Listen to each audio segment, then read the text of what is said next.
So first, say spelling first last name for those who don't know. Larry Johnson, Larry Johnson. Chief of Staff, Executive Director for the Policies. What can you tell us right now? What we can tell you right now, today at about 12:07, we had a shooting incident that occurred just inside the city park off to the north here. A couple of students were outside of the school building, wandering around outside of the school building, and ended up in the park. Although the investigation is still going on, we know that one student sustained a gunshot wound, non-life-threatening. He's been transported to a local hospital. His parents and the parents of the young man that was with him are both in the company of their children right now, and we are allowing the police to investigate so we can determine what actually occurred. So not physically on school property? Not physically on school property. And that was a student in the school, correct? They both have been identified as students here at this school. Why weren't they in the building? Why were they outside in the middle of the day? We'll try to learn exactly why that is as well. That's an answer we want to like to get the answer to. We have not had an opportunity to talk to those young men, and when we do that, we'll have more. Initially, you said to the parents about 45 minutes ago that it was adjacent by a park by a car. Did they find that gun in the car? Where did they find that weapon? Did they bring it to school? I don't think I ever said anything about a car. That's something that you may have said. That was no, sir, you said that. But let's go with that. They were adjacent to a building off the school property. Okay, where was the weapon? Did they bring it in, or did they find that weapon? The weapon has been recovered by the police department. I'm going to leave the investigative tactics and process with the police department. We'll speak on our students. Okay, and were the students released from school, or what was that protocol? No, our building immediately went into lockdown when we were informed that there had been an incident near the school. Our students are still in what we call a shelter-in-place at this time. We're providing some assistance to those students, some resources.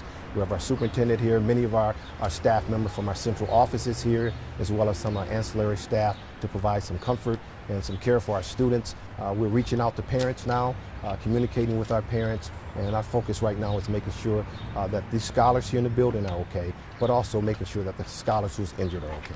Why did you reach out to parents in the first place? Lots of passionate parents that are pissed off over there, saying that they didn't even know about it until we went live here. Again, this incident happened off school property.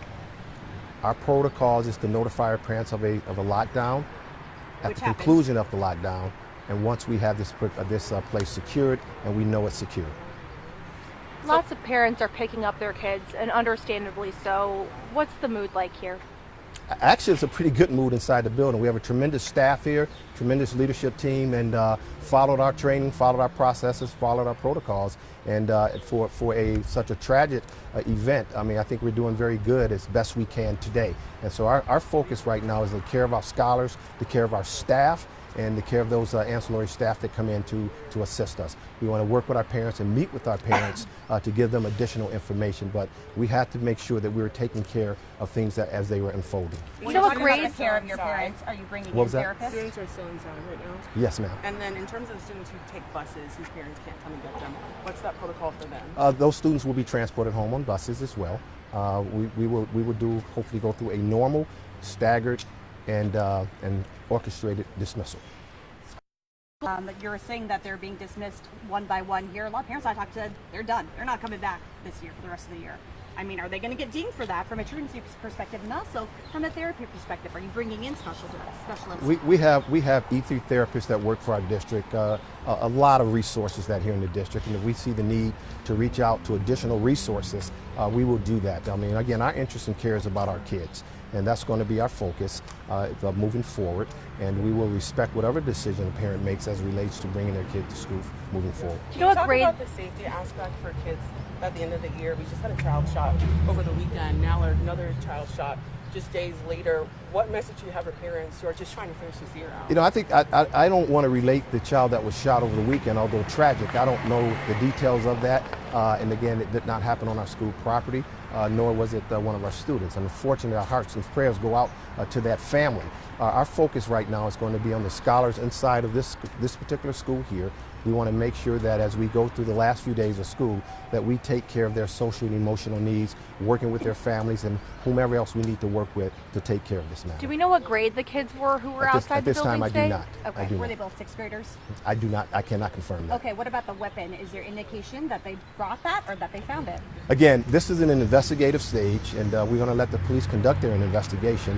What we're going to handle is the issues on the school side and make sure that we can bring some comfort to the schools. Will school be open tomorrow? Absolutely. What about graduation tonight? We've got graduation happening with GRPS. Are we upping security now? Are parents going to be pulling? I don't think there's a need to up graduation security, as we've always run tight security programs at all of our events. And so we hope to have an uneventful graduation. We hope that all of our parents, our scholars, our communities come out and celebrate our scholars who have made a great achievement, and that is graduating from high school. And our focus will shift. We'll shift some of our individuals to take care of the graduation, while others will stay back to make sure that we can take care of the scholars here. Where on the grounds exactly did this happen? You say in a park, but was it this park? I don't know that there's a Grand Rapids. There's a building over there that belongs to the that's a park building, and so Okay. it's over near that building. Again, I can let the police speak more on location and details and investigative techniques and tactics, so we won't speak on that. What time is recess and lunch typically for kids? This is a middle school. They don't have recess here. Well, they do outdoor activities for those who have electives. There was were no there any outdoor electives? there was no happening? outdoor elective activities at this site today. And students with lunch, are they allowed to eat off property? No, they're not. So how did the students get out of the building in its own right? Again, I think we answered that by saying we're still in an investigative stage from the school standpoint, and when we get that information, we'll process that as well. But we see campus security here already. All the parents I spoke with says there's plenty of security, but they don't do anything. If my baby walked out the door, I would be livid, to say the least, let alone what just happened today. So what is that security doing in the school right now if they're not protecting their kids from, at the very least, walking outside and getting hit by a car? What do the security... I was trying to see if there was a question in that. No, that's the question. What does security do? Our security work with our students, work with our families to provide a safe environment for our scholars as they come and go to school and participate in activities on the property. Did you have security working today before the shooting? Absolutely. How will security be amped up for the remainder of the school year? We will have the necessary security practices and protocols in place at all of our schools as we move into our end of the school year security plans, and we will make sure that we have adequate coverage, working with our law enforcement partners as well. Can you just, for those who don't know what that is, can you tell us what that is? We have a pretty detailed end of the school year process that we work with law enforcement, we work with ourselves, our staff members by putting additional staff, all hands on deck approach out on the streets to make sure that our young people have safe passage in and out of the neighborhoods as they come into and from school. So you're saying that's going to be the same, or is it going to be amplified after this? I don't want to use the word amplify. I think we're going to do what it takes to get our kids home safe and get them to and from school safe. Okay, I think we're good. Chief? Ready for Eric? Perfect. Thank you. Do you mind looking up for a second so I don't clip your tie? It's a good looking tie. Thank you. You're gonna have to get closer to the chief. Yeah, do you want me to clip you? Got it. Oh, sure. I appreciate it. Thank you. Try to hide the cord so it's not so obvious. There we go. Everyone's good again? Yeah. I need one more second. One more second. In the meantime, I'll spell my last name. It's How about that? W-I-N-S-T-R-O-M. Perfect. All right. All right, I'm good. Okay. Where's that gun from? Did those kids bring it in? What do we see right now? Well, as you can see, there's still police officers on scene here, and when I arrived probably 20 minutes ago, the gun was still on scene being recovered. So we have a great relationship with the ATF. We're going to find everything we need to know about that gun. We're going to test fire it. We're going to use ballistics to see the history of the gun. We have a new agreement with the U.S. Attorney's Office that we'll be announcing on the 23rd coming up. We're going to have a press conference. We're talking about the enhanced prosecution for these illegal guns, which too oftentimes are getting in the hands of kids like this kid here, a middle school student. You know, I have a 12-year-old son. This could have been, this one really hit home. I am thankful to say that as of now, we're being told that the injuries are not life-threatening, but they very well could have been. It's a dangerous weapon. I want to echo what Mr. Johnson said about GRPS's goal of being the care and safety of their kids first. What I saw when we arrived was two children that were, whether they were playing with a gun, whether this was an intentional act, they sought shelter and they sought help from this GRPS school here. They ran to the front door. We've already started reviewing videotapes, and we saw that immediately GRPS staff were out here providing first aid. We had officers on scene within moments getting this child to the hospital. I am happy to say, too, that all involved individuals have been identified. The gun, as you mentioned, was recovered. It was recovered from the building right behind us over here. We're going to follow through the investigation. It's still very early on, but we're talking middle school kids. So we're not looking at either of these kids as being, true offenders in this, even if they were in possession of this gun. These are kids we're talking about. So we want to know where that gun came from. And if there is an adult that should be held responsible, as we've shown in the past, we're certainly going to hold that adult responsible. So did the victim come up to the school asking for help too after that's they were right. shot? My understanding is, and it's very early on, is that there were two young boys who were students of the school together. One of them was shot, and both of them sought refuge at the school. One of them was seeking help for his friend. The friend managed to make it to the front door here and receive that first aid from the GRPS officials, who immediately called 911, had the fire department, ambulance, and police here within moments. And this is something obviously could have been extremely tragic. We just lost a child Saturday night, Lakaija, to gun violence downtown Grand Rapids. This would have been absolutely heartbreaking. It is still extremely frightening, but from an investigative standpoint, from the standpoint of recovery, potential recovery from this child, I think we're in a much better place than we could be. Where was he shot? In the face. So, yeah, that's what I heard too. Through the neck, basically, is what I've heard. I didn't get that detail, so fortunately he had been transported to the hospital before I arrived. I didn't get a chance to see the child, but I know that he was conscious and alert and able to communicate with the police officers. So when I heard initially on the radio that the child had been shot in the face, oftentimes that's a deadly incident that we're talking about. So the fact that as I was driving here, we got the information that he was conscious, he was alert, made us all very hopeful. And hearing the news from the hospital that he's expected to make a recovery, that's just exceptional news. We're very thankful for that. Can you walk us through what you guys know in the preliminary stages of this investigation? It sounds like the shooting happened over there. Sure. Then did both of the children run up to the school, or was Sounds it a like friend? that's exactly what happened. So what happened before the incident, obviously that's going to be a matter for the detectives. And like I said, everybody is identified. We're talking to family members. We're talking to the adults involved in these children's lives to find out what the story is of what happened before the shooting. But so far, I'm fairly confident in saying that the shooting happened at the building behind us. The gun was left at the building behind us. The two children ran to seek shelter and first aid at the school, which was provided, and directed the officers to where the incident happens. The officers were able to go over, see that there was in fact a crime scene. There was blood on the ground. There was a fired a shell casing from the firearm, and then they were able to see the gun right there. So as far as potential crime scenes go, very enclosed, very small area, fairly easy for our forensics team to process, which I believe they've already completed.